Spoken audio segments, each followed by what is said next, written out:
주말 뉴욕 증시가 소폭 상승하며 나흘째 상승세를 지속했습니다. 이번 주 2분기 실적 발표에 대한 기대감이 고조되면서 증시 상승폭을 키웠습니다. 한국은행이 올해 GDP 증가율이 5.9%가 될 것으로 전망했습니다. 지난 4월에 발표한 전망치에 비해 0.7%포인트가 상향 조정된 것으로 소비자 물가 상승률은 연간 2.8%를 예상했습니다. 정부가 전기자동차 등에 쓰이는 중대형 2차 전지 산업의 글로벌 경쟁력 강화를 위해 향후 10년 동안 15조 원을 투자하기로 했습니다.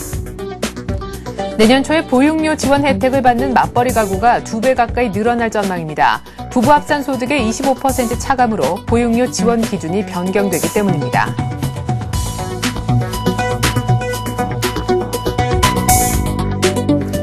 안녕하십니까. 출발 센증시의 최리나입니다. 금통위에서 한국의 기준금리를 25bp 올린 지난주 금요일장 증시가 충격을 받기는커녕 오히려 1% 이상 오르면서 마디지수인 1700을 넘어 심지어 1720선도 돌파하면서 크게 강한 반등세가 보여졌습니다. 무엇보다 금융통화위원회에서 기준금리를 전격 인상한 것이 경기 회복에 대한 자신감에서 나온 것이다라는 긍정적인 해석이 나왔기 때문인데요.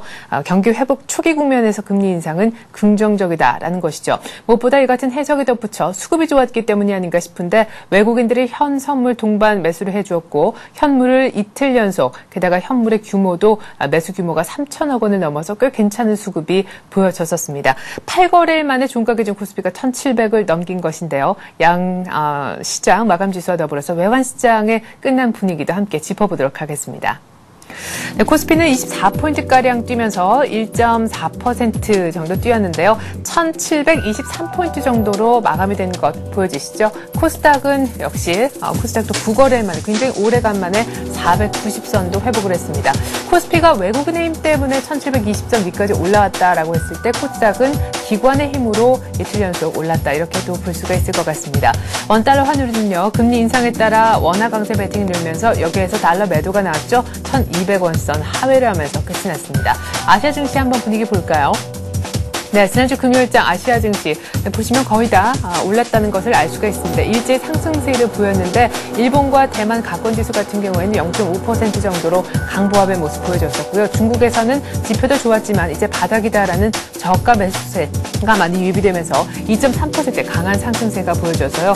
무려 14일 내 최대폭의 상승이었다고 합니다.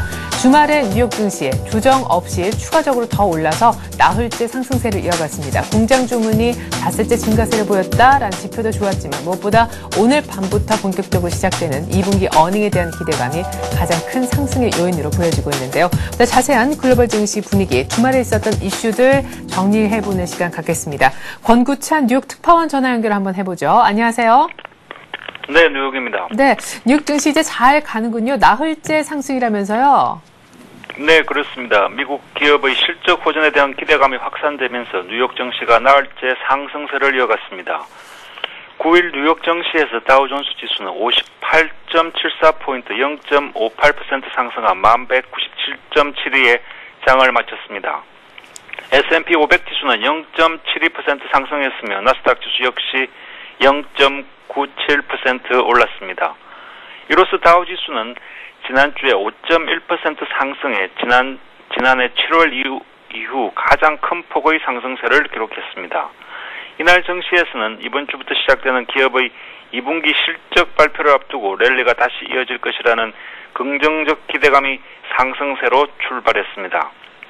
앞서 한국은행이 기준금리를 0.25%포인트 전격 인상한 것도 뉴욕 증시에 호재로 작용했으며 5월 도매 재고가 0.5% 늘어났다는 상무부의 발표도 투자 심리를 호전시켰습니다.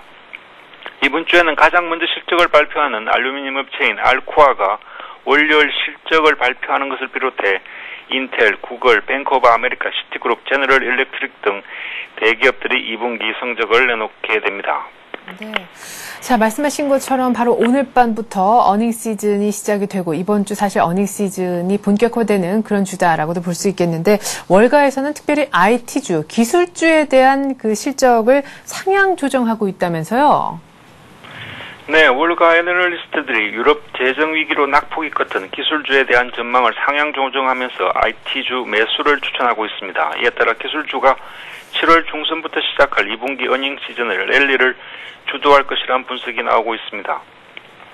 월가 애널리스트들이 IT 기업의 주가 전망을 긍정적으로 평가하는 것은 유럽 위기로 인해 기술주의 낙폭이 지나치게 커 주가의 밸류에이션 매력이 높아진 데다 기업의 실적도 개선될 것이라는 분석에서 비롯됩니다. 76개 S&P 기술주들은 유럽발 국가 부대 위기 등으로 지난 3개월간 평균 10% 하락했습니다. 이와 관련 톰슨 로이터가 월가 전문가를 대상으로 실시한 조사에 따르면 S&P 500에 편입된 76개 기술주 종목의 2분기 순이익이 전년 동기 대비 평균 56.5% 늘어날 것으로 전망했습니다. 이는 1분기가 끝난 직후인 지난 4월 예상치 43% 순이익 증가에 비해 대폭 개선된 것입니다. 월가 애널리스트들은 실적 기대 전망주로 마이크로소프트와 IBM을 꼽고 있습니다. 기업들의 PC와 장비 구입 증가가 예상되기 때문입니다. 스마트폰의 대표주자 애플 역시 실적 개선주로 꼽힙니다. 이들은 또 밸류에이션 매력주로는 인텔과 구글을 추천합니다. 인텔 주가는 지난 4월 이후 17% 내렸고 구글의 주가는 21% 떨어졌습니다. 네, 낙폭 과대인시 그리고 실적도 좋을 것이다. 기술주에 대한 상향 조정 움직임이 있다 얘기를 한번 들어봤는데요. 일단 어떤 기업들의 실적이 이번 주에 내놓게 되는지 어닝 시즌 스케줄 한번 보여주시겠어요?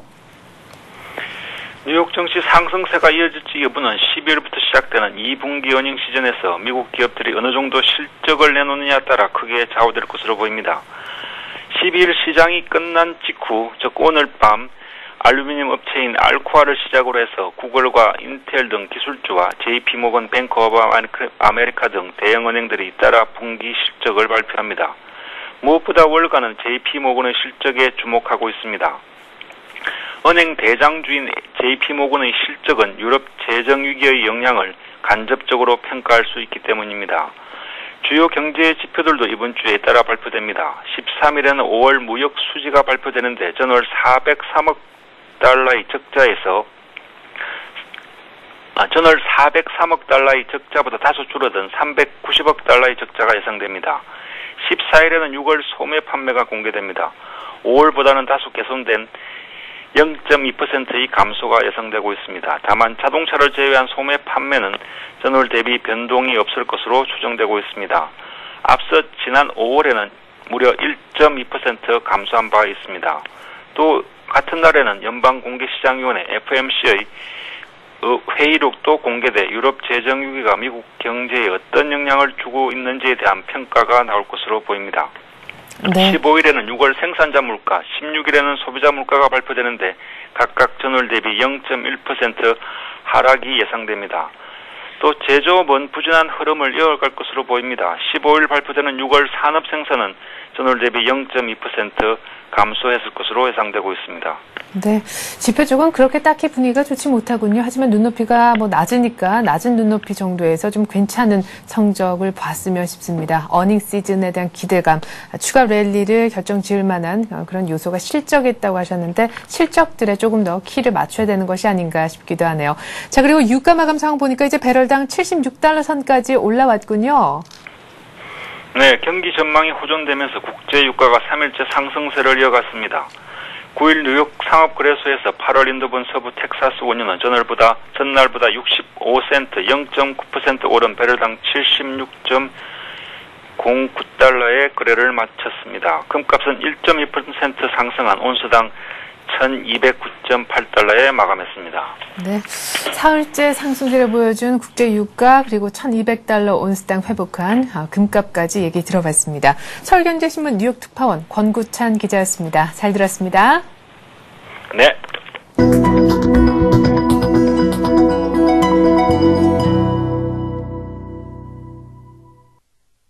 네, 주말 보내면서 뉴욕 증시는 또 올랐고요. 그에 앞서서 우리 증시는 1700을 넘어 1720선까지 쑥 올라왔습니다. 한국은행이 기준금리를 전격 인상한 금요일장에 대한 자세한 의미도 짚어보겠고요. 오늘 우리장 어떤 흐름 보일지 전망도 함께 들어보는 시간 갖겠습니다. 신한금융투자 영등포지점에서 조재석 부장 나오셨습니다. 안녕하세요. 예, 안녕하십니까.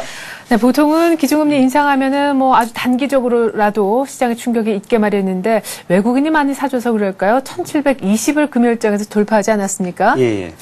보통 뭐 기준금리 인상을 하면은 과거에는 뭐 주가도 좀 빠지고 그다음에 실제 시장에서는 뭐 우리나라의 출구 전략에 대한 우려감이 많이 있어서 금리 인상을 하면 혹시 주가가 빠지지 않느냐 뭐 이렇게 우려감을 표시를 했었는데 지난주에는 오히려 뭐 지수 한 20포인트 오르면서 1720포인트 이렇게 마감을 했습니다. 네. 기준금리 인상이 한 17개월 만에 뭐 있었는데요. 네.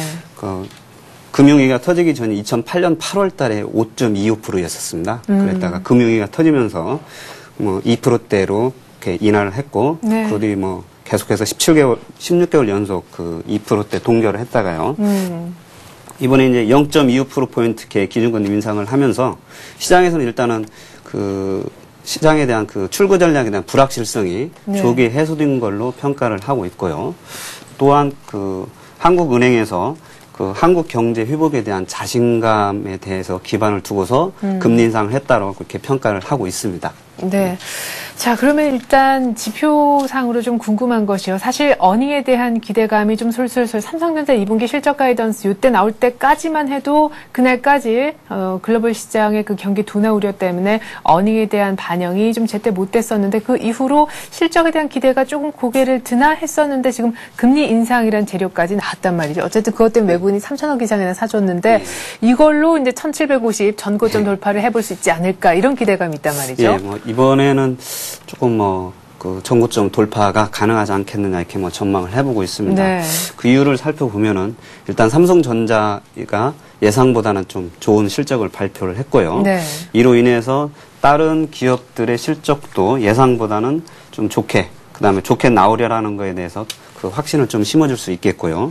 또한 이제 다행인 것이 주가가 미리 좀 조정을 1650포인트까지 조정을 받으면서 그런 실적에 대한 기대감에 대한 주가의 가격 우려감 그런 부담감을 미리 좀 덜어줬다 이렇게 예상을 해볼 수 있겠고요. 네. 또한 뭐 각종 경제 지표도 보면은 IMF가 우리나라 경제 성장률을 대폭적으로 상향 조정을 했고요. 또한 한국은행에서 발표한 각종 경제 지표도 보면은 뭐 6월에 수출이 427억 달러로 사상 최고치를 기록을 해서 여전히 최근에 금리 인상을 해서 원화 강세가 된다손 치더라도 우리나라의 주요 수출 기업들의 실적이 그렇게 뭐 많이 나빠지지는 않으리라 이렇게 예상을 하고 있고요. 따라서 실적이 3분기에 대한 실적 기대치도 여전히 유효해서 이번에는 실적에 대한 기대치하고 그다음에 또 이번 주부터 미국도 실적 발표를 하지 않습니까? 근데 이제 유럽하고 미국 증시가 이미 WD 우려감을 상당히 많이 반영을 하고 있었습니다. 그래서 실적이 좀 안 좋게 나오려고 미리 예상치 가이던스가 많이 낮춰져 있었기 때문에 예상치에 부합하는 실적 발표가 돼도 오히려 주가에는 도움이 되리라 좀 이렇게 예상해 볼 수 있겠습니다. 네. 자, 그렇잖아도 실적에서 기대감이 있는 데다가 금리 인상 모멘텀까지 얻었고 또 미국 증시 비롯해서 글로벌 증시도 솔솔솔 올라오는 그런 분위기 속에 우리 그리고 뉴욕 쪽 모두 다 어닝에 대한 스타트를 본격적으로 이번 주부터 이제 하게 되는 것입니다. 때문에 전고점 1750선 돌파 이번 주 내에서 뭐 어디 간에 좀 이루어지지 않겠느냐 이렇게 긍정적으로 내다보셨는데요. 확실히 금요일장에서는 외국인들이 들어와 주니까 수급 분위기가 완전히 달라지는 구나 이런 생각이 들었는데 문제는 이제 향후에도 이런 수급을 기대해 볼 수 있는가라는 부분이거든요. 예. 보통 보면은 금리 인상이 이제 보통 보면 경기 팽창기 내지 회복기 이루어지는 경우가 많습니다. 그래서 우리나라나 미국이나 보면 94년도에서 95년, 뭐 2005년에서 한 2006년 사이에도 이 저금리 기조에서 경기가 회복이 되면서 금리 인상을 하면서 기업 실적들도 같이 좋아지고 또 주가도 상승했습니다. 또한 외국인 입장에서는 보통 원화 강세가 되리라는 약간 기대감이 있어야 외국인들이 국내 증시에서 이 순매수를 하면서 환차익을 기대하는 그런 순매수를 하는데 최근에 사실 1,200원대에서 계속 움직이니까 외국인들의 매수에 대한 동인이 없었는데 이번에 기준금리 인상을 해서 글로벌 금리는 저금리 유지를 하고 있고 그다음에 국내에서는 향후에도 한국은행 총재께서 완만하지만은 기준금리 인상이라는 뜻을 좀 내비쳤기 때문에 추가적인 금리가 이루어지리라고 보고서 그런 원화 강세의 기대를 건 외국인들의 그런 매수세도 조금 유입이 되고 실제로 많이 유입이 안 된다든 치더라도 많이만 팔지 않으면은 국내 증시에는 긍정적으로 좀 작용하려고 보고 있습니다. 네, 어떤 완화 기조가 계속해서 유지가 되는 큰 틀 안에서 어떤 점진적인 금리 인상이 이루어진다라고 했을 때 시장에 큰 충격 없이 원화 강세의 어떤 메리트를 누릴 수 있는 외국인 매수세는 유입될 확률이 높은 것 같다, 이렇게 전망을 좀 해주셨습니다. 자, 지수도 전고점을 돌파할 것 같고 또 외국인들의 매수도 유입이 기대되는 시점에 이제 본격적인 어닝이라는 큰 재료를 갖고 어떤 전략을 세워봐야 될지 이 부분에 대한 얘기를 지금부터 해볼 텐데, 일단 어닝 2분기 실적은 당연히 봐야 될 사항인 것 같고, 지난주 금요일장 금리 인상이라는 재료를 놓고 크게 움직였던 장에서 희비가 정말 명확했었잖아요. 예. 은행 보험이 좋았고 건설 유통이 굉장히 안 좋았던. 예. 그 금리 인상을 하다 보니까 뭐 은행하고 보험은 뭐 사실 금리 인상의 대표적인 수혜주로 뭐 이미 네. 시장이 많이 좀 알려져 있기 때문에 뭐 일반 투자자분들 좀 많이 알 수가 있겠고요. 뭐 예. 은행은 일단 뭐 보통 금리 인상을 하면 예금 금리는 천천히 올리고 대출 금리는 빨리 올리기 때문에 예대 마진이 좀 늘어날 수가 있겠고요. 그다음에 뭐 보험업종도 보통 채권 투자를 많이 하는데 금리가 올라가면 채권 가격이 싸지기 때문에 거기에 대해서 그런 자산 수익률이 좀 올라갈 수 있겠고요. 네. 뭐 건설사들은 뭐 이렇게 다 아시겠지만은 최근에 좀 업황이 좀 안 좋은 데다가 요즘 뭐 부동산 PF 때문에 좀 어려운데 그런 금리가 올라가면은 아무래도 그 실적이 좋아지는데 아무래도 좀 걸림돌이 될 수 있겠기 때문에 뭐 건설주들은 약간 안 좋은 데다가 조금 더 이 상승 시기가 좀 뒤로 늦춰질 가능성이 좀 볼 수 있겠고요. 근데 뭐 보험주들 같은 경우는 실제로 지난주에 좀 많이 그 전에 네. 금리 인상이 이미 시장에서 많이 예상되면서 많이 오르면서 오히려 보험주는 지난주 금요일에 좀 빠졌습니다. 네, 오히려 맞아요. 올랐다 좀 빠졌기 때문에. 근데 오히려 이제 뭐 주초에 좀 조정을 받을 때 그 보험주들은 그 주초 조정 시에 좀 매수를 해보시면 좋을 것 같고요. 은행주들은 뭐 많이 오른 게 없기 때문에 네. 뭐 그냥 뭐 현재 시점에서 매수를 해보셔도 뭐 좋을 것 같습니다. 근데 은행주 뭐 2분기 실적이 안 좋아진다, 대손 충당금 때문에 예, 그런 그렇죠. 얘기도 있던데요. 은행주 이번에 2, 4분기 실적은 안 좋습니다. 뭐 지난번 3차 구조조정 그 대손 충당금 때문에 안 좋고요. 네. 근데 뭐 과거에 보면은 안 좋을 악재가 노출이 되고 나면은 오히려 이제 그 다음에는 그 모멘텀으로 가면서 이번 2, 4분기보다는 3, 4분기가 그 증가율이 좀 좋게 나오기 때문에 네. 그 주가로 이렇게 나중에 3분기 때 보면은 이렇게 좋게 보이는 착시 현상도 좀 유발할 수 있기 때문에 오히려 악재 노출되는 시점에서 은행주들은 좀 저가 매수할 수 있는 기회가 좀 뒤로 보여집니다. 네, 그러면 금리 인상 수혜주 중에서는 보험은 이미 좀 많이 올라서 지난주 금요일에 덜 올랐는데 어쨌거나 약간의 조정이 조금 더 나오면은 주 초반에 조정 조금 나오면은 보험주는 접근을 해보고, 은행주는 오히려 지금 악재가 거의 다 노출이 된 시점이라 3분기 실적 보고 오히려 더 들어갈 수 있겠다, 이런 얘기를 하셨습니다. 앞서서 금리 인상과 더불어 원화 강세 얘기도 하셨고, 또 사실 실적 호전 얘기하면은 역시 IT, 자동차, 화학 이쪽 얘기를 빼놓을 수가 없잖아요. 네, 그렇습니다. 뭐 지금 실적 호전 기업은 IT, 자동차, 화학 뭐 계속 유효하리라 보고 있고요. 만약에 뭐 급속한 원화 강세가 되면은 수출주들한테 조금 불리는 할 수 있겠죠. 네. 그렇지만 뭐 지금 우리 경제에서 급속한 원화 강세를 추진하기는 사실 글로벌 저금리가 유지되고 있기 때문에 우리만 뭐 강하게 금리를 많이 올리기가 어렵기 때문에 네. 급속한 원화 강세는 이루어지지 않게 보기 때문에 여전히 뭐 IT, 자동차, 화학주들이 시장에서 주도주로서 위치는 뭐 놓지 않으려고 이렇게 보여주고 있기 때문에 네. 그런 종목들도 뭐 좀 조정을 받을 때 이렇게 매수 관점으로 보시면 좋을 것 같고요. 근데 보면은 뭐 지난번에도 제가 한 20일이나 60일 이평선을 깨지 않는 종목을 사는 게 좋다고 말씀을 드린 것처럼 네. 그런 그 최근에도 보면 뭐 삼성전기나 SDI, 네. 뭐 삼성테크인 이런 LG화 이런 종목들은 계속 그 우상향 추세를 유지를 하고 있습니다. 네. 따라서 그런 우상향 추세를 유지하고 있는 종목을 이렇게 좀 매수를 하셔야 아무래도 좀 유리할 것 같고요. 뭐 제가 이제 또 조선주 같은 경우도 뭐 이렇게 말씀을 드리고 했는데 네. 조선주에서는 보면 현대중공업하고 현대미포조선만 오르고 있습니다. 사실 다른 건 안 오르고요. 네. 근데 기관들이 그쪽만 이렇게 편입을 하기 때문에 일반 투자자 입장에서는 좀 이렇게 한정을 시켜서 압축적인, 매매를 하시는 게 좀 좋을 것 같고요. 뭐 참고로 이제 조선주는 또 지난주에 많이 올랐습니다. 그래서 전고점에 근접을 했기 때문에 조금 주초 조정세를 본 이후에 좀 네. 매수 시점을 포착하는 게 좋을 것 같습니다.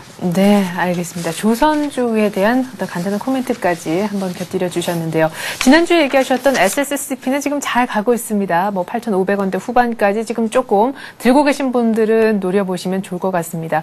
홀딩 하시면 무리가 없을 것 같은데 오늘 얘기 분위기를 쭉 보니까 은행주 중에서 하나 좀 얘기를 들어봤으면 좋겠어요. 네, 뭐 계속 IT 쪽 위주로 많이 이렇게 제가 말씀을 드렸는데 오늘은 좀 그 은행주를 한번 들고 왔는데요. 네. 뭐 상대적으로 그 은행주 중에서는 좀 강세인 종목이 이제 신한지주고 기업은행인데요. 제가 오늘은 기업은행에 대해서 좀 말씀을 드리겠습니다. 네. 기업은행은 말 그대로 앞에 기업자가 붙었다시피 주로 네. 중소기업에 대한 그런 대출이 이제 주 영업 대상이고요. 네. 따라서 그 순이자 마진이 상대적으로 안정화가 되고 있고요. 또한 그 중소기업에 대한 높은 대출 성장률을 기록을 하고 있습니다. 보통 은행업종의 주가는 그 순이자 마진하고요. 대출 성장하고 대손 비용에 의해서 보통 은행들의 실적이 결정이 되고 주가가 그에 따라서 움직입니다. 근데 최근 은행주들이 순이자 마진 축소 우려 때문에 주가가 많이 빠지고 그다음에 지난번에 그 3차 구조조정 결과에 따른 대손 충당금 전입 때문에 그 2분기에 실적이 안 좋을 예상이 되고 있고 또 실제로 그렇습니다. 근데 기업은행은 상대적으로 그 3차 구조조정에 따른 건설사들의 익스포저가 적기 때문에 대손 충당금이 적어서 상대적으로 그 이익이 좀 좋게 나오고 있고요. 또한 그 은행들의 그 대출 행태를 이렇게 살펴보면은 보통 통상적으로 3분기에 대출이 많이 이루어져서 대출 성장률이 좀 높게 나타나고 있습니다. 그럼 아무래도 뭐 그 예대 마진도 좀 커질 수가 있는데요. 따라서 기업은행도 3분기에 대출 성장률이 다른 은행들 대비 그 우위를 기록할 전망이기 때문에 3분기도 실적이 좀 좋게 나오리라 보고 있고요. 최근에 뭐 수급을 살펴보면 외국인들이 국내 기관 투자가들이 5월부터 지금 7월 달까지 한 2달 동안 약 200만 주 정도 뭐 순매수를 기록을 하고 있고요. 지난주에도 뭐 일주일 내내 순매수를 기록을 했습니다. 그래가지고 차트를 한번 보면서 말씀을 드리면요. 네. 기업은 지난주 금요일장 많이 오른 게 확연히 눈에 띄네요. 예. 기업은행 현재 주가가 15,100원인데요. 지난주에 뭐 기관 투자가들이 지속적으로 순매수를 했고요.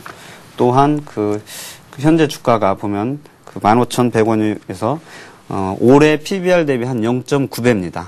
기업은행의 통상적인 2005년도 이후의 주가 PBR 밴드를 보면요. 0.8배에서 보통 1.3배에서 거래가 되고 있는데 지금 현재 주가가 PBR 0.9배 정도 거래가 되고 있기 때문에 뭐 PBR 밴드에서 하단에 위치하다고 볼 수가 있겠습니다. 네, 밸류에이션 매력도 있네요. 예. 그래서 지금 현재 주가가 15,100원이기 때문에 뭐 15,000원 근처에서 뭐 매수를 하시면 될 것 같고요.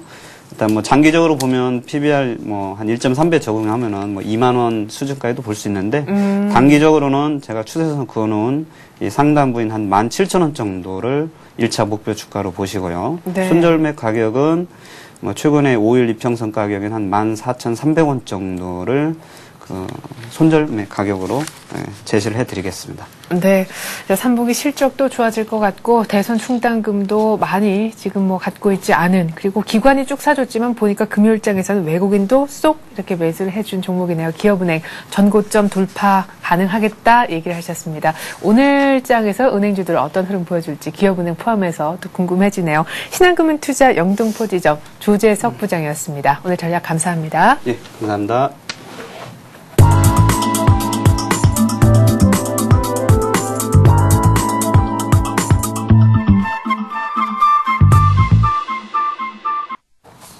네, 이번엔 뉴스를 바탕으로 개별주, 테마주 얘기해 보도록 하겠습니다.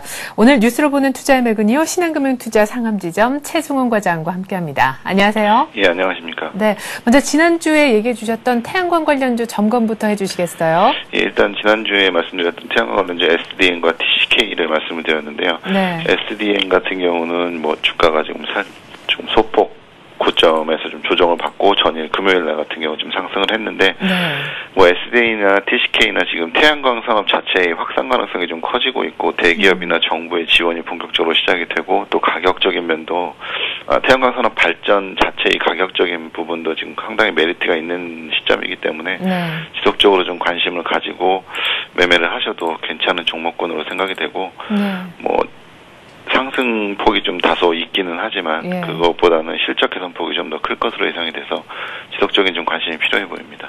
네, 알겠습니다. 지난주에 태양광 관련주 SDN, TCK 얘기를 하셨는데 그렇다면 계속 홀딩 하라라는 말씀이신가요? 예, 홀딩 하시는 게 좋을 것 같습니다. 네, 좋습니다. 자, 태양광 테마를 얘기해 본 데 이어서 오늘은 어떤 뉴스 들고 나오셨는지 궁금하네요. 예, 일단 금요일 장 마감에 살짝 기사가 좀 있기는 했지만 네. 본격적으로 11일 날 발표가 됐는데 일단 2020년까지 2차 전지 산업에 15조 원을 투자를 해서 2차 전지 산업을 세계 시장 점유율 50%까지 끌어올리겠다고 이제 정부에서 발표를 했습니다. 네. 그래서 그와 관련된 관련주로서 이제 대형주 중에서 LG화학과 삼성 SDI 그리고 중소형주 중에서 넥스콘테크, 파워로직스, 에코프로 등 5가지 종목 정도를 좀 관심 있게 보실 필요가 있어 보입니다. 네, 오늘 이 종목들 다 엄청나게 떠서 출발하지 않을까 싶은데요. 예, 아침에 지금 일단 시가 자체가 뭐 에코프로나 뭐 넥스콘테크 등 기타 종목군들이 좀 상당히 좀 떠서 출발을 할 예상을 좀 보이고는 있는데 네. 일단 에코프로 같은 경우 뭐 내용부터 말씀을 드리자면 에코프로 같은 경우는 2차 전지의 양극 활물질을 이제 SDI와 삼성 SDI와 LG화학에 납품을 해서 2차 전지 확장의 본격적인 수혜주로 좀 예상이 되고 오늘 또 이산화탄소 관련해서 정부가 또 지원을 하기로 했는데 유해가스 제거 사업에도 좀 진출을 해 있습니다. 그래서 사업 뭐 2차 전지나 환경 관련해서는 상당히 기술력이 있는 기업으로 인정받고 있는 회사라 그리고 최근 들어서 12,000원대에서 주가가 좀 한번 급락을 했었습니다. 뭐 증자 물량이라든가 아니면 전기차에 대한 좀 불안한 얘기가 나오면서 네, 급락을 했었었는데 뭐 주가는 어느 정도 지금 바닥권 수준이라 매수 접근하기에는 무리가 없어 보이지만 오늘 같은 경우는 뭐 기사 때문에 급등 출발을 한다면 좀 장 중반까지 좀 기다려 보시다가 제가 매수가는 어제 보합권 정도로 예상을 했는데요. 그 정도까지는 좀 힘들 것 같지만 플러스 한 3%권, 3%대 이하에서는 좀 매수 접근을 한번 하셔도 단기적으로는 좀 수익이 있을 거로 예상이 됩니다. 네, 에코프로 뭐 지금까지는 좀 못 간 그런 차트이긴 하지만 얼마까지 그럼 회복이 가능하겠다라고 보시는지요? 네, 일단은 뭐 급락한 패턴이기 때문에 뭐 목표가 자체를 너무 높게 가져가시는 것보다는 뭐 목표가는 제가 한 15% 어저께 보합가격에서 한 15% 정도로 잡았었는데 뭐 오늘 같은 경우 한 8%대 이상 뭐 상승을 한다고 하면 그때 수익에 대한 기대가 좀 많이 줄어들 수 있기 때문에 플러스 3%권대에서 매수를 하셔서 오늘 같은 경우 한 500원 정도 상한가 바로 밑에 정도 가격까지는 좀 상승할 여력이 있지 않을까 생각이 합니다. 네, 그래요. 자, 에코프로 뭐 전기차 그리고 증자 관련해서 이래저래 급락해서 지금 거의 바닥인 것 같은데 뭐 거의 한 상한가 정도 오늘 3%대 뛴다고 하더라도 그 이내에서는 장중에 한번 잡아보자. 목표 가격으로는 1,500원 얘기를 하셨습니다. 작은 종목 얘기하시네요.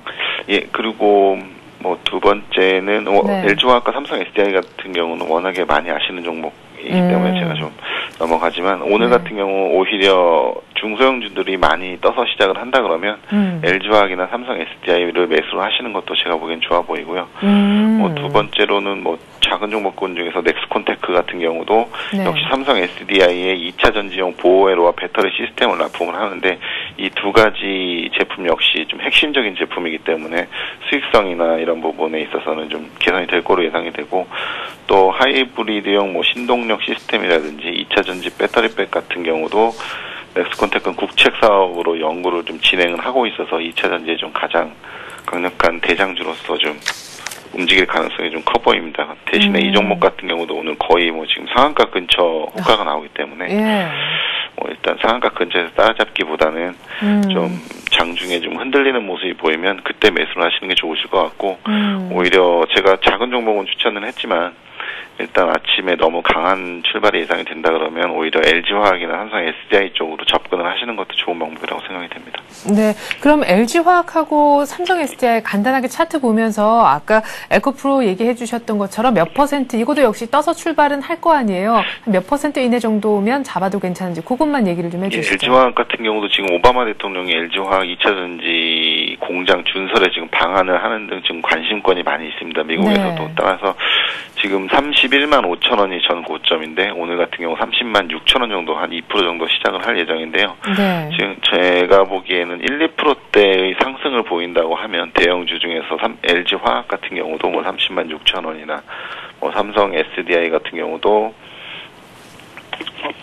지금 17만 한 5, 6천 원 정도 나오는데 그 가격대에서는 좀 사보셔도 전고점까지의 흐름은 좀 충분히 예상이 되고 SDI 같은 경우도 AMOLED 공급 부족 얘기가 계속 나오고 있어서요. 네. 고점을 돌파하는 흐름이 충분히 가능해 보여서 두 가지 종목군들도 좀 오늘 같은 경우는 플러스 한 1~2%대에서는 매수 접근하셔도 괜찮을 거로 생각이 됩니다. 네, 그래요. 2012년까지 향후 10년간 정부가 2차전지, 중대형 2차전지 키운다. 여기에 15조 원을 투자한다라는 뉴스를 갖고 작은 종목인 에코프라고 넥스콘테크를 봤는데 오늘 만약에 너무 많이 떠서 출발하면 오히려 대형주인 삼성 SDI, LG화학 정도 전고점 돌파 기대하면서 사보는 것도 괜찮은 전략이 되겠다 얘기 들어봤습니다. 신한금융투자 상암지점 최승원 과장이었습니다. 고맙습니다. 네, 감사합니다. 네. 자, 지금 장 열리기 약 한 1~2분 정도 시간이 남아있는 것 같습니다. 뉴욕 증시가 주말에 또 올랐거든요. 지표도 좋았지만 가장 큰 상승의 원동력은 뉴욕 증시가 이번 주 오늘 밤부터 시작으로 해서 본격적인 어닝 시즌에 들어가기 때문인데요. 그에 따른 기대감이 컸기 때문입니다. 오늘 우리 증시 1720선 돌파 이후에 어떤 흐름을 보여줄지 궁금한데 예상 시초가 간단하게 화면 통해서 확인해 보도록 하겠습니다. 네, 오늘 코스피가 1733포인트 정도에서 출발할 것 같네요. 지난주 종가 대비해서 또 한 10포인트 정도 뛴 결과일 것 같고요. 코스닥도 495포인트 정도 지난주 종가 대비 2포인트 정도 뛰면서 출발할 것이라는 예상이 지금 동시효과상에서 나와주고 있습니다. 자, 좀 전에 저희가 한번 봤었던 LG화학 한번 볼까요? 자, 삼성 SDI는 17만 8천 원 정도에서 출발이 예상됩니다. 지난주 금요일 종가 대비해서 한 3% 정도 뛰면서 출발할 것으로 보여지고요. LG화학도 역시 거의 한 3% 가까운 상승, 30만 9천 원 정도에서 출발하리라 예상이 됩니다. 자, 지금 코스피의 시총 상위 종목 같은 경우에는요, 거의 다 강보합으로 출발하는 그런 종목들이 많겠고요. SK텔레콤 정도만 파란불 달고 KTNG와 약하게 출발할 것으로 예상이 됩니다. 오늘 아침에 1730 넘길 것 같네요.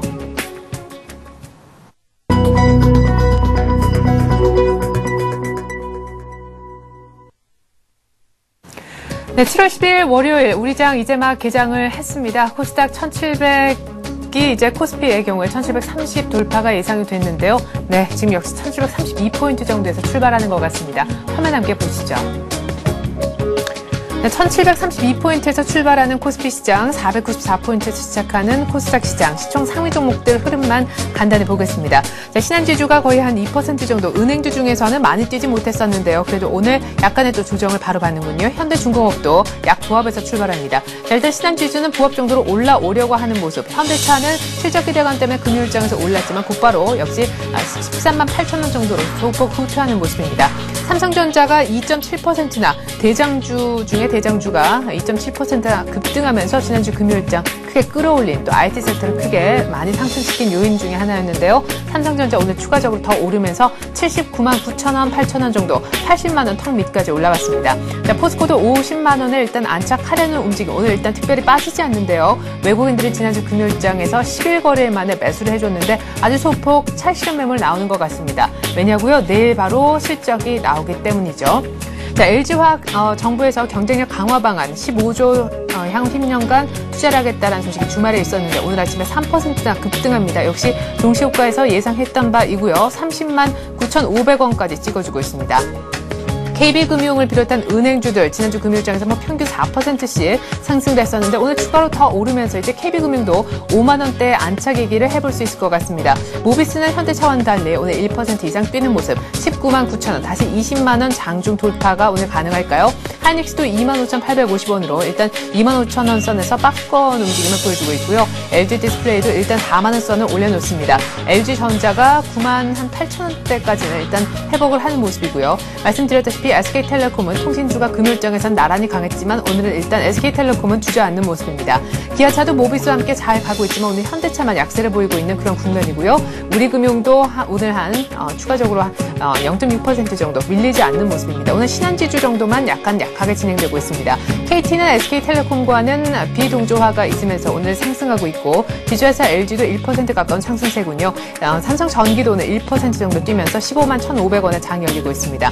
롯데쇼핑, 신세계 유통주가 금리 인상 때문에 약하다라고 했었고 롯데쇼핑은 지난주 금요일장에서 2% 이상 밀렸었는데 일단 1% 가까이 회복을 합니다. 신세계도 일단 플러스로 돌아서는 모습. 신세계는 내일 모레 실적이 나오죠. NHN도 일단 약보합의 모습. KTNG도 삼성물산 오늘 건설주들도 글쎄요 약한 모습이 이어질까요? 일단 물산만 보여주고 있는데 0.4% 정도 약하게 출발합니다. 외환은행도 뭐 특별히 강하진 않지만 일단 보합권이고요. 기업은행도 요즘에 계속해서 그 반등이 견조한데 오늘 1.6% 더 뜁니다. 현대제철도 한 1% 가까운 상승세 보여주네요.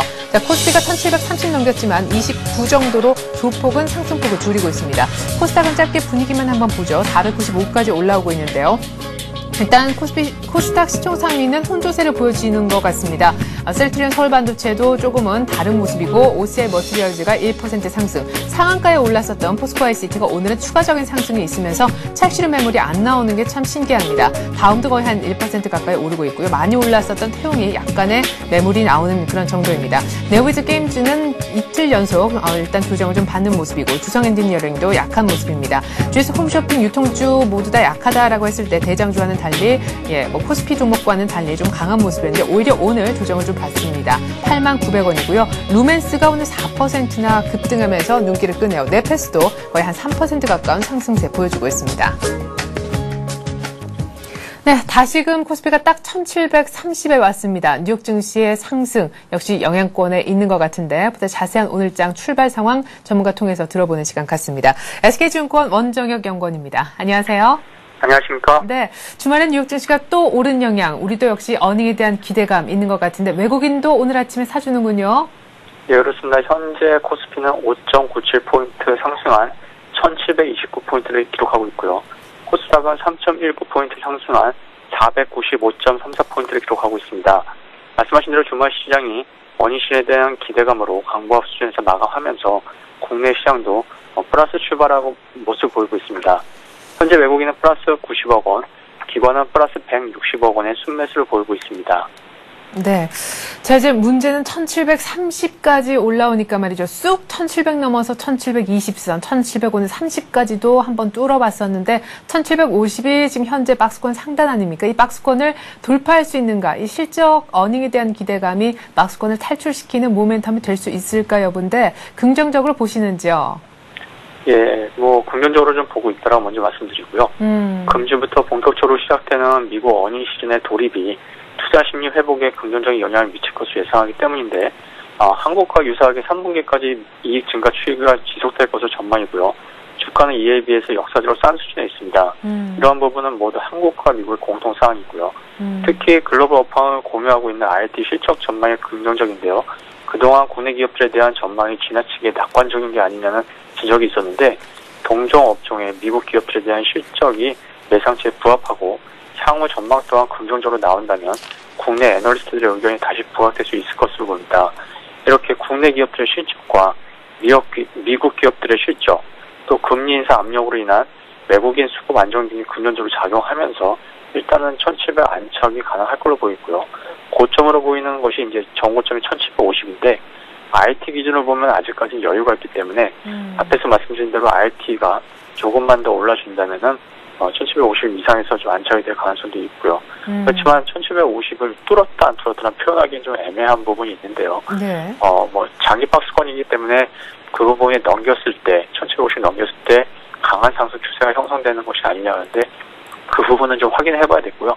아무튼 1700 지금 30 수준인데 그 이상에서 안착될 수 있다는 것을 먼저 생각하고 접근하는 것이 나을 것 같고 그 이후의 추세는 좀 나중에 생각해도 될 것 같습니다. 네. 자, 그 확실히 어닝에 대한 기대감 때문에 이제 지수가 1750을 또 뚫느냐, 그 전에 약간의 안착 과정을 거치느냐, 약간의 이제 속도의 문제도 있겠고, 확실히 어닝에 대한 기대감이 있는 것은 맞다, 이렇게 얘기하셨는데, 실적 호전 업종, 실적 호전 종목을 봐야 되는 것이 이제 타이밍상 맞는 얘기이긴 한데, 어느 쪽으로 포커스를 맞춰야 되는가가 이제 또 관건이 될 것 같습니다. 지난주 금요일 날 전격적인 금리 인상이 있으면서 업종별로 희비가 완전히 갈렸잖아요.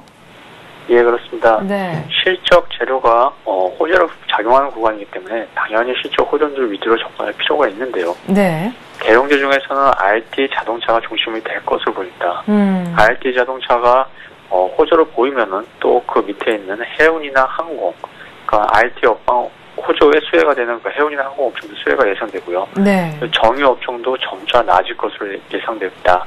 또 이외 사이즈가 작은 업종 중에서는 계절적 성수기에 진입하고 있는 여행, 숙박, 인터넷 게임, 6개 업종 등에 대해서도 긍정적 시각으로 접근할 필요가 있다고 생각됩니다. 네. 근데 일각에서는 특히나 IT 같은 경우에 3분기 이후에 어떤 실적에 대해서 그 누구도 담보할 수 없다 때문에 내수주 보자 이런 얘기도 있던데요. 지난주 금요일장에서 또 하필 금리 인상되면서 내수주 중에서 은행주, 보험주가 부각되는 분위기여서 그런지 몰라도 그쪽 얘기에 대해서는 어떤 의견 보이실 건지요? 예, 그 의견도 분명히 맞다라고 생각이 되고요. 네. 근데 제가 생각하기에는 시장 전반적으로 눌렸던 악재가 경계된 우려감이 약간의 기업이익 때문에 시작되는 국면이고 안 돌릴 성격이 있기 때문에 한 업종, 그러니까 내수 업종만 가고 수출은 못 가고 수출은 가고 내수는 못 가고 이런 반대 그렇게 한쪽만 가는 그런 시장이 될 것 같지는 않고요. 네. 전반적으로 좀 상승 압력이 좀 있다라고 보여지고 있고 반도체 같은 경우에는 아직 상승 여력이 좀 있다라고 보여지기 때문에 네. 전반적으로 낮다라고 보여집니다. 반면에 내수 업종은 좀 사이즈가 작기 때문에 조금 시장에서 미치는 영향력은 좀 작을 걸로 생각하고 있습니다. 네, 알겠습니다. 내수주 그리고 IT 자동차, 화학 등등의 기차 우리가 얘기했었던 기존 주도주 안 가는 것이 아니고 같이 갈 텐데 반도체 상승 여력이 지금까지 어떤 그 조정 때문에 조금 더 있어 보인다라는 얘기. 내수주의 어떤 룸 자체는 조금 더 가벼운 종목들이 많기 때문에 상승 여력 측면에서는 IT 자동차 이쪽, 반도체 쪽이 조금 더 기존 주도주 쪽이 있지 않겠나라는 뜻에서 얘기하신 것이라는 거 한번 들어봤습니다. 그리고 SK증권의 투자전략팀 원정혁 연구원과 더불어서 출발상 분석 들어봤습니다. 고맙습니다. 네, 감사합니다. 네. 자, 계속해서 채권 시장과 외환 시장 분위기 한번 보겠습니다. SK증권의 투자전략팀에 있는 염상훈 연구원 한번 불러보죠. 안녕하세요. 안녕하세요. 네.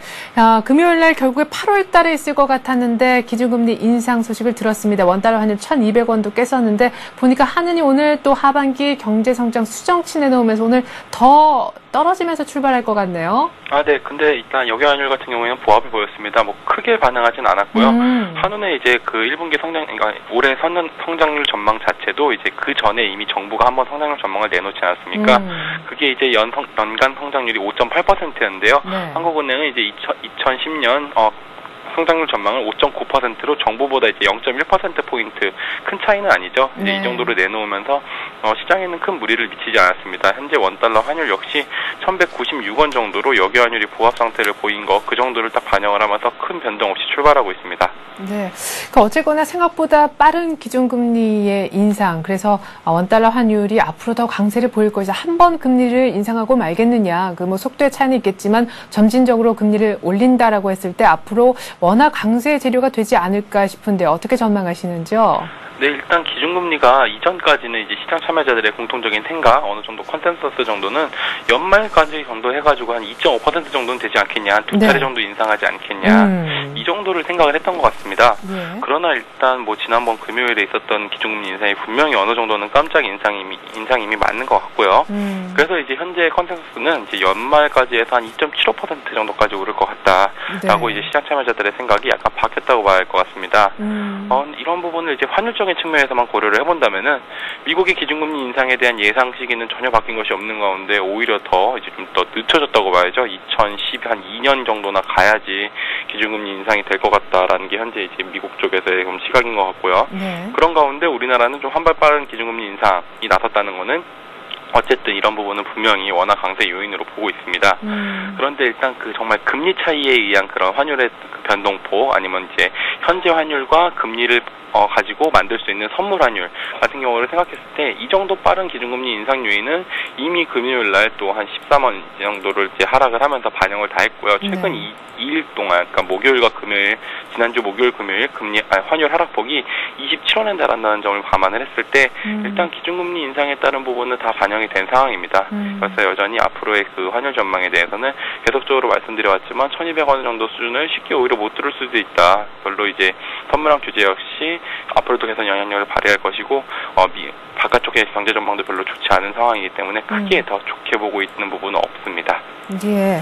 자, 그러면은 앞으로 기준금리가 한 연내에, 연말까지 봤을 때 한 3차례 정도, 2차례 인상해서 이제는 한 3차례 인상 정도에서 2.75%까지 인상되지 않을까라고 예상을 하셨는데, 우리 염상훈 연구원님의 어떤 시장 컨센서스도 역시 2.75% 정도인지요?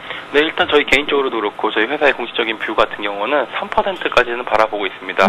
그러나 뭐 2.75%와 3%가 그렇게 큰 차이는 아니죠. 네. 뭐 어차피 중요한 건 앞으로 그리고 더 미래에 한 2011년까지 함께 바라봤을 때 얼마나 더 오르느냐가 중요한 것이고요. 네. 저희 같은 경우는 일단 뭐 내년도까지 가도 3.5%를 쉽게 넘어가지 않을 거다. 여전히 완화 기조는 상당 기간, 정말 오랜 기간 동안 유지가 될 수 있다. 이런 생각을 하고 있습니다. 네. 그러나 일단 단기적으로 시장 같은 경우에는 과연 앞으로 단기적으로 얼마나 오를 수 있느냐에 대해서 더 촉각을 좀 곤두세울 수 있을 것 같고요. 그런 측면에서 봤을 때 기준금리 연내 3%까지 인상이 가능하다라고 생각을 합니다. 왜냐하면은 일단 당연히 당연히 물가 상승 압력을 이제 이유로 들었는데요. 그것을 뭐 차단하기 위해서라면은 25bp라는 수준은 굉장히 낮은 수준이죠. 바뀐 게 아예 없다고 생각이 되는 부분이고요. 25bp는 당연히 부족한 상황이고 최소한 한국은행의 그 물가 상승 그 타겟인 3%를 이제 맞춰놓고 생각을 해야 될 것이라고 생각을 합니다. 그래서 일단은 그들의 조정 목표인 3%는 만들어 놔야 이제 뭐 실질 금리가 마이너스다. 그래서 이로 인해서 물가 상승이 우려가 된다. 이런 얘기를 차단할 수가 있는 상황이고요. 그리고 이전까지는 부동산 시장에 대해서도 부동산 시장이 약세기 때문에 주택시장을 발열을 했을 때 기준금리를 함부로 쉽게 올리지 못할 것이다 라고 생각을 했었는데요. 한국은행이 7월 달에 발표한 통화정책 방향 결정문을 살펴본다면은 이전까지는 주택시장이 약세를 보이고 있다는 문구가 있었는데 그 문구가 삭제가 되었습니다. 그 문구가 삭제되고 수도권은 하락을 하고 있으나 지방은 상승하고 있는 추세를 지속 중이다라고 오히려 바꿔버려서 부동산 시장에 대해서도 별로 이렇게 크게 한은을 우려하고 있지 않다라는 시각을 좀 애써 보여주는 것 같습니다. 그래서 이제 이런 부분들을 감안했을 때 이전에 2005년도에 글로벌 저금리 기조가 한참 펼쳐졌을 때 한국은행이 가장 낮게 설정한 기준금리가 3.25%였다는 점을 감안하면은 지금의 2%라는 건 정말 비상사태를 대비한 그런 초저금리였을 뿐 앞으로는 3% 정도까지 올려서 그냥 일반 저금리 시대로 좀 돌입하고서 향후 경제 상황에 맞는 통화정책을 운영할 필요가 있지 않나라고 생각합니다. 네. 자, 이렇게 해서 기준금리 인상에 대한 또 전망까지 한번 들어보았습니다. SK증권 염상훈 연구원이었습니다. 고맙습니다. 감사합니다. 네.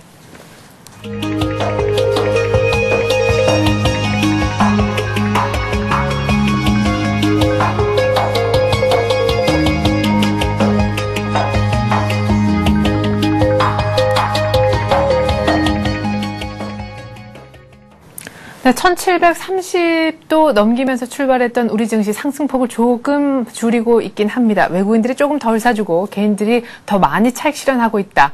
이렇게 속도면에서는 이런 분석을 해봐야 될 것 같은데요. 오늘 같은 날 전략을 어떻게 세워보면 좋은지 실적하는데 실적을 중심으로 어떻게 전략을 세우라는 얘기인지 보다 자세한 오늘 출발 전략은요. KTB 투자증권 박석현 책임연구원과 함께 세워보도록 하겠습니다. 안녕하세요. 예, 안녕하십니까. 네, 일단 오늘장 아침 출발 상황 간단하게 좀 분석부터 해주실까요? 예, 일단 지수는 지난 주말에 미국 시장이 강세를 이어갔기 때문에 투자 심리 호전이 좀 이어지면서 상승 출발을 했고요. 다만 이젠 지난주에 한 3% 이상 코스피가 상승했기 때문에 경계 매물이 조금 출회가 되고 있고요. 6월달 고점이죠. 1740포인트 부근에 이제 다가서고 있기 때문에 단기적인 어떤 경계 매물이 좀 출회되면서 지수 상승폭은 약간 둔화되는 흐름으로 나타나고 있는 것 같습니다. 수급적으로 일단 외국인과 국내 기관의 동반 순매수가 좀 기록이 되고 있는 상황인데 외국인 순매수 규모는 그렇게 큰 규모는 아니고요. 한 100억 원 정도를 조금 상회하는 정도고 국내 기관 매수세가 좀 강하게 이루어지고 있습니다. 국내 기관은 지금 한 600억 원 이상 순매수를 기록을 하고 있는데 대부분 기관들이 순매수를 기록을 하고 있고요. 투신권과 기금의 일단 순매수가 상대적으로는 좀 많이 나타나고 있는 상황이다라고 보시면 될 것 같습니다. 네, 오늘은 뭐 뉴욕 훈풍, 뭐 성장률 상향 조정, 뭐 여러 가지 호재 때문에 1730 넘겼다가 조금 지금 오히려 기관 쪽에서 많이 사주는 모습, 외국인들이 조금은 소극적인 매수 그런 분위기인 것 같습니다. 자, 일단 업종별로도 좀 보고 싶은데 지난주 금요일에 워낙 업종별 희비가 확연해서요. 오늘 업종별 분위기는 어떻고요? 또 그에 따라서 전략을 어떻게 발맞춰 세우면 좋을지 2차 전지가 오늘 조금 화두가 되고 있다면서요. 예, 일단 2차 전지 어떤 육성 어떤 방안 그런 것도 좀 발표가 된 것 같고요. 네. 전반적으로는 IT 주들이 장 초반에 강세를 좀 보이고 있고, 자동차주와 화학주, 그리고 일부 조선주도 중공업 관련 주식들도 강세가 지금 나타나고 있는 상황인데요. 전통적으로 일단 올해 들어와서 주도주라고 일단 불렀었던 그런 종목들이 오늘 같은 경우는 상승을 좀 기록을 하고 있고요. 네. 지난 주말에 일단 금리 인상 수혜주로서 강세를 보였던 금융주 같은 경우는 은행주가 다소 좀 사익 매물이 나오면서 보합권, 금융주 전체로는 보합권 흐름을 보이고 있다. 그런 상황으로 이해를 하시면 될 것 같습니다. 네. 자, 그렇게 이제 뭐 금리 인상 또 하니까 주말 또 금요일장 전부 다 보험주 얘기였던 것 같고 일부 은행주 얘기로 채워졌었던 것 같은데 오늘 그쪽 섹터가 조금은 숨을 고르면서 말씀하셨듯이 좀 조용한 분위기란 말이죠. 이때가 매수 기회인 것도 같은데요. 어떻게 보시는지요? 예, 일단 은행주에 대해서는 금리 인상과 함께 순이자 마진이 늘어나는 구조를 보이면서 이익 개선에 도움이 될 수 있다라는 쪽으로 기대를 모으고 있는 상황이고요. 네. 그리고 은행주 주식의 어떤 시장 대비 밸류에이션 갭이 상당 부분 많이 아직도 벌어져 있는 상황이기 때문에 일단 수익률 갭을 메우는 동시에 밸류에이션 갭도 메워줄 수 있다라는 기대감이 작용을 하면서 네. 은행주에 대한 기대감은 좀 높아지고 있고요. 그리고 이제 금통위에서 일단 정책금리 인상이 이루어졌는데 네. 콜금리 인상이 추가적으로 한두 차례 정도 더 이루어질 수 있다라고 기대가 되고 있기 때문에요. 네. 그런 부분들은 이제 추가적인 어떤 수익자 마진 개선 쪽으로 나타날 가능성이 좀 있고요. 이런 부분들은 대형 은행, 리딩뱅크를 중심으로 해서 이익 개선 속도를 조금 높이는 요인으로 작용할 수 있을 것으로 기대가 되고 있습니다. 네, 그러면 은행이 보험 쪽보다 지금 밸류에이션 매력 때문에 조금 더 낫다 이렇게 말씀하시는 건가요? 일단 보험주들도 금리 인상의 가장 큰 수혜주로 일단 분류가 되고 네. 있고요. 듀레이션 측면에서 일단 생명보험 주식들에 대한 기대가 좀 높고 손해보험 업체들도 긍정적인 어떤 기대감이 작용을 하고 있는 것 같습니다. 다만 이제 단기적으로는 금요일날 은행주 쪽에 1차적인 관심이 좀 모아졌던 것 같고요. 오늘 같은 경우는 상대적인 측면에서 생명보험 주식을 중심으로 해서 보험주들도 강세를 보이고 있는 상황입니다. 네, 그렇군요. 자, 오늘 2차 전지 뜨고 있기도 한데 2차 전지가 또 뭐 IT 섹터, 이렇게 화학 섹터 걸쳐져 있긴 합니다. 기존 주도주에 대한 전망을 어떻게 하시는지 궁금한데 앞서서는 저희가 뭐 내수주 방금 말씀하셨던 뭐 은행 포함해서 이쪽도 괜찮지만 IT주가 지금까지 또 조정을 보였기 때문에 글쎄 앞으로의 어떤 상승 여력으로 봤을 때는 역시 실적 시즌에 와서는 IT주다 이런 얘기를 들어봤거든요. 네, 일단 국내 기업 일단 실적 호전 부분, 이 부분이 올해 주식시장을 이끌고 있는 1차적인 요인이다라고 볼 수 있을 것 같은데, 네. 아무래도 이제 실적 시즌에 들어가면서 그런 부분들이 다시 이제 주목을 받을 수 있는 상황이다라고 볼 수 있을 것 같고요. 예. 그리고 이제 시장에서 기대되는 부분은, 한국과 미국의 어닝 시즌이 본격화되면서, 코스피가 아무래도 연중 고점을 돌파할 수 있지 않을까라는 기대감이 작용을 하고 있고요. 네. 아무래도 이제 고점 돌파는 어떤 순환매를 통해서 이루어지기보다는 주도주를 통해서 이루어질 가능성이 좀 높다라고 보여지기 때문에 네. 고점 돌파가 만약 예상이 되는 상황이라면 상대적으로 주도주의 어떤 강세가 예상을 해볼 수가 있는 부분이고요. 네. 그런 차원에서 오늘 IT나 자동차, 화학 주식과 같은 기존의 어떤 주도주들이 상대적으로 강세를 보이는 흐름이 나타나고 있다라고 볼 수 있을 것 같습니다. 네, 알겠습니다. 1750 전고점 돌파 얘기가 나온다면 결국 순환매 갖고는 조금 어렵겠다. IT 자동차가 안 갈래야 안 갈 수가 없지 않겠나. 이런 얘기까지 함께 들어봤습니다. KTB 투자증권 박석현 책임연구원이었습니다. 감사합니다. 예, 감사합니다. 예. 네. 자, 코스피 다시 한번 보죠. 1732포인트. 네, 어제 종가 대비 한 10포인트 이상 오른 것이 제가 지금 본 장중 고점인 걸로 알고 있는데요. 장중 고점까지 다시금 상승폭 줄여놨다가 올라서는 모습 모습입니다. 박석현 책임연구원께서 말씀하셨듯이 오늘 기관들이 조금 강하게 사는 모습, 장이 열린 지 약간 20분 조금 지났는데요. 외국인이 200억 정도밖에 사주지 않네요. 그래도 팔지 않는 가운데 오늘 기관이 또 많이 사준다면, 개인이 덜 판다면 조금 더 상승폭을 키울 수 있지 않을까 싶습니다. 저는 잠시 후 마켓앤 센 증시로 돌아와서 자세한 종목 얘기 해드리도록 하겠습니다. 고맙습니다.